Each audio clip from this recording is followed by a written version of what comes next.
सफलता मिल्दै जाओस् पहिलाहरूकै रूपन पछाडा पर सदाभर खुश हुनुहोला सुख हुनुहोला बाँकी पर्ने सुखमै सँग बितोस् हजुरहरूलाई हेर्दाखेरि खुस नलागोस् भएको छ भगवान श्री पशुपतिनाथले पुरा गरिदिनुहोस् भन्न चाहन्छौँ।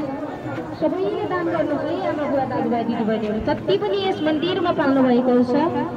हजुरहरू भगवानप्रति आस्था र विश्वास राखेर घर भई हाल तपाईँदेखि आउनुभएको सुनिल घतानी घर भई हाल तपाईँदेखि आउनुभएको सुनिल घतानी हजुर जहाँ हुनुहुन्छ हजुरले यो आवाज सुन्दै हुनुहुन्छ भने पशुपतिनाथ मन्दिरको 2 नम्बर गेट अगाडि सामुदायिक खोज तलास कक्ष रहेको छ, त्यहाँ गइदिनु होला।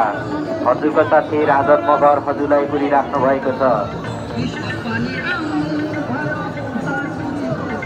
ढाका